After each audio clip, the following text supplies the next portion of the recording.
Well, they've finally done it. Nintendo Direct is supposed to be announced any moment now. We're all anticipating a big show this week. I just posted my predictions, but before any of that airs, Nintendo, they finally done it. So good morning, Mario, and good morning, Switch fans. Big moment, big day, big news. Nintendo has doubled the power of Nintendo Switch. 2 times this machine that has gotten the job done, but definitely could use more oomph. So what's going on, everybody? It's Zach from SwitchForce. Hope you're excited to share this day with me. Hit that like button if you enjoy the video. Let me know what you think in the comments down below. Before we get to the big reveal, I want to talk a little bit about Joy-Con drift because I think it's important to highlight this. It no longer gets discussed. People kind of have forgotten about Joy-Con drift, or maybe Nintendo has genuinely improved the more recent Joy-Con makes. Joy-Con drift, though, was a humongous issue for years. So huge, in fact, that there was a class action lawsuit with parents seeking $5 million from Nintendo, claiming that their kids didn't agree to the EULA, the end user legal agreement, and therefore they got gypped. They got gypped by faulty products, by not well-made goods, and by Joy-Con drift causing their Mario to run off the ledge when they didn't even mean to. Tears, fears, and a whole lot more. Well, that case now has come to a close because it's been thrown out. Nintendo has been deemed the winner before anything major really even happened because the judge threw out the case because the parents' premise didn't hold up in court. Basically, because the parents purchased the system, they then agreed to the EULA and the kids didn't have to. Therefore, Nintendo is void of responsibility for faulty controllers, bad Joy-Con, drifting characters. Now, this kind of, I think, was expected. I didn't expect people to just win out and get millions of dollars because the Joy-Con are mismanaged. And I do hope that some of the new sensors and some of the new models and maybe even a better controller eventually will cure this, and we won't look back on the Switch as a console that was beleaguered by control issues. But nonetheless, just know that if your Joy-Con drift, you're going to have to fix it because you're definitely not winning any money from Nintendo. $0 awarded to the parents. Nintendo saves face and doesn't have to spend a penny. Let's make the reveal of the 2 times power Nintendo Switch big. You know, I've been waiting for something like this for a long time. I know a lot of you have been really eager. People are always messaging me like, man, the Switch is great, but wouldn't it be greater if it had more power, if it had double the power, if Nintendo could somehow just like duplicate exactly what we've got 2 times. Like then a double power Switch would be able to do everything that we want it to do, and it would much more closely match up with the competitors who have put more emphasis on the technology side of their products. Well, here we go. Nintendo has announced it. Nintendo has unveiled it. Nintendo has revealed it, and we have 2 times power Nintendo Switch, and you can see it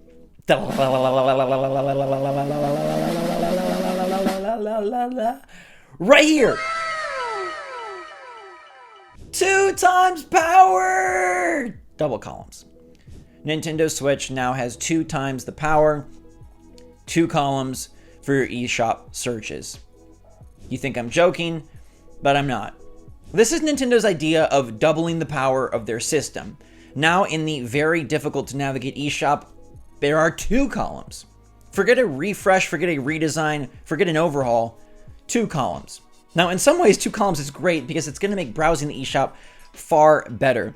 But the irony in this video and the irony in Nintendo's update is that this is exactly the kind of stuff Nintendo thinks is very good for the system and good for the player base. Now, you can throw tomatoes at me or Nintendo, your pick. There is no real double power Nintendo Switch, at least not yet.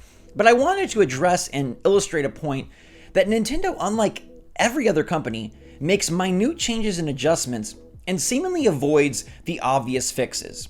Now, don't get me wrong, Nintendo has been extremely successful, and later this week I plan on leveling praise at them, most likely if they drop some really cool games, if Tears of the Kingdom looks amazing, if they do announce a new Mario or a new Donkey Kong, if Hollow Knight gets a trailer. We're going to be all in the love fest for Nintendo, snuggling up with the big N and cradling that letter like it's some sort of baby child. But right now, I do want to point out that things have not all been shiny and bright for Nintendo Switch. Despite the sales, despite all the awesome games, like at some level, Nintendo does the bare minimum. And that's hard to quantify because so many of our favorite memories and games come from this system, and the Switch itself is just so darn awesome. It's just been fantastic for 7 years running, and yet we also are missing so much. The Virtual Console is kind of a hybrid monstrosity that still drops one game every so often. The UI has not really changed. There's no themes. Power has not come. We have not got a mid-generation upgrade a la the PS4 or Xbox One. We've just got the Switch and then an OLED which has a better screen. Kind of a cosmetic difference to sell you a more expensive unit. In one way, Nintendo has been greedy and selfish and miserly. Their system has not dropped in price. Their system has not seen a substantial overhaul. Their online has not gotten notably better. They did make some back-end changes that really helped netcode-wise because they were using antiquated netcode from the Windows 95 era. And finally, for Monster Hunter Rise, they decided to boost things. Look, I'm not one to complain, these are just games, but it is important to consider when we look to a direct, the things we want, the things we ask for, that sometimes Nintendo just isn't up to snuff. If you look at the other consoles, and I've been playing a lot of them lately, the PlayStation 5, the Xbox Series X, they have really nice UIs. They have really nice online stores. It feels like a system in the modern era. And in many ways, the Nintendo Switch still feels like a handheld system from a decade ago in terms of the way it handles its store and handles its presentation. There's nothing wrong with simplicity, sometimes less is more, but we really do not have Nintendo's best effort. And that's kind of where I fall. Like, I'm not complaining really about the Switch itself. It plays great. I love the thing. I'm not saying themes would redefine my experience on the platform, although they would. I would love new power, but that's Nintendo's prerogative to decide if they want to release new hardware or wait for a Switch 2, give a Switch Pro, however they want to handle it. But it is interesting to notice that the system doesn't get the best efforts. The games do. The games get Nintendo's top tier prowess. They put forth their best effort, but everything beyond that, it's not really enough. And sometimes the games even fall short, and we've seen it this generation, particularly with titles like Mario sports games. Mario Strikers Battle League should have been a glorious return of the wonderful football franchise that we loved back on GameCube and Wii. Instead, it was half-baked. The gameplay was great. Those designers know exactly what they're doing, and these things feel better in your hands than just about anything. But when it comes to longevity, when it comes to fleshing them out, when it comes to DLC, it feels like Nintendo drops the ball. And I think about humanistically, doing your best feels good. I feel like Nintendo doesn't really always do their best, and when it comes specifically to the hardware, the online, and the longevity of some of their games, it feels like they really go bare bones. One could argue that maybe they haven't had a lot of experience, but I throw that out because at this point, you've seen generation after generation after generation, iteration after iteration after iteration of other companies accomplishing tight and cozy, awesome UI, online experiences that work really smoothly and well, and games that do have fleshed out content. Nintendo doesn't have to be like everybody else, but maybe it wouldn't hurt them to borrow some of the basics that other companies have helped to use to achieve modern standards for their platforms. Yes, I could have said this last year, or the year before, or the year before that, but it really just came to a crux with this double column update. Because this is a feature that really is laughable, it really is silly. It took them 6 years to put 2 columns on a store page when every other storefront has like rows and rows, columns and columns, filters and filters, graphics. Like every other store, you can find what you want, and the eShop is a bust, and then they do double columns 6 years later. I really can't understand the mentality of that, and fly on the wall, I wish I was. Because inside Nintendo, there are brilliant minds. Some of the very best minds, maybe even the best minds in gaming. And yet, they do things like this where it takes 6 years to double the power of the Switch, aka put in a second column. And I question, what are they thinking? What are they doing? Would it not have taken 30 minutes to put a second column in there? You can't argue with me that their coders just don't get it for online, because look how good they do for the actual games. You can't argue that they couldn't just go pay someone on Fiverr to add a second column. Like, it makes no logical sense.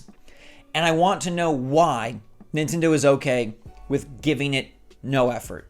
Why are they okay in certain areas with dropping the ball when it wouldn't add significant cost? It would only boost their reputation and eliminate any shortcomings to help elevate Nintendo to the system that just does it all.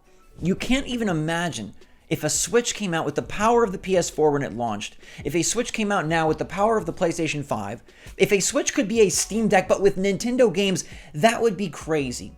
Heck, it could be even better than a Steam Deck, and I love the Steam Deck. So many love the Steam Deck. Why isn't Nintendo making a Steam Deck? Like I said, the rest of this week is going to be about championing and cheering for all the awesome announcements, and I can't freaking wait. You know that the Switch will flip for me, and I will be happy camper, super excited, though I will critique if needed. If the Direct falls flat, we'll just double on this. But there's moments where I wonder, why is it just accepted that Nintendo has the poor system? Great games, awesome ideas, fantastic numbers, and yet they can't spend a few extra hours to give us a UI that we enjoy, to give us themes that would literally take nothing at all. Why not do the most for your fans when clearly you're talented, wealthy, and capable? That's the question I want to leave you with as we enjoy and play our double-powered Switch on this Nintendo Direct week and get ready for some great games and a new look at Zelda, which will be phenomenal, probably game of the year. Think about the double columns and think about how it took 6 years to put that in. For now, though, thanks so much for watching. Stay safe, stay healthy, stay happy, stay positive out there. Love you all. SwitchForce out.